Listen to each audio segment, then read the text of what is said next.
finally you again. Haven't made a video like this for a while.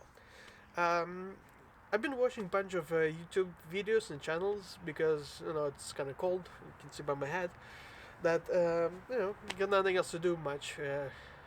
Limited scope I can do.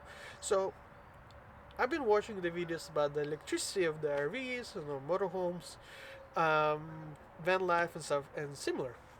And one thing I noticed that when they talk about the electricity, they kind of forget about the batteries, and that's very important.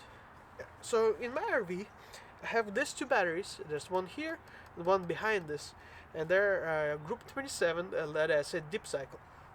This one here is a truck battery. So this battery runs the engine, lights, and stuff like that, and these two guys run from much everything else inside the RV, um, from propane heat, from the fridge, and other similar stuff, whatever is inside, lights, whatever, exhaust fan by the pooper, the usual. But one thing I noticed is that a lot of people who are traveling and like working from their RV or their car or whatever, they usually get an inverter because a lot of their appliances require 120 volt computer, laptop, stuff like that. So what I noticed is that the batteries they use typically are not really rated for what they're trying to squeeze out of them. So this guy here, these two batteries, each one is 88 amp hours capacity. But the capacity is how much energy it has. It is rated at 25 amp hours load, you can say.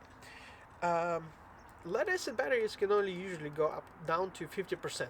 So this black one, no, like under 70% will get damaged. This one's here, the deep cycle, you can get down to like 50 or 40% discharge or charge rate, whatever. So you can actually use this a little bit more than like energy wise.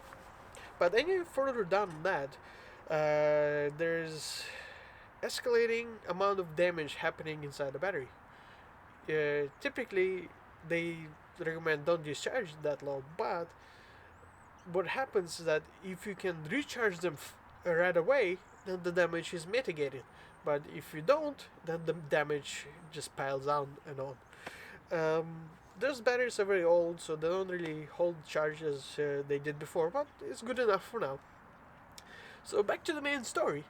Um, this battery is 88 amp hours at 25 amps. So these two batteries here is 176 amps.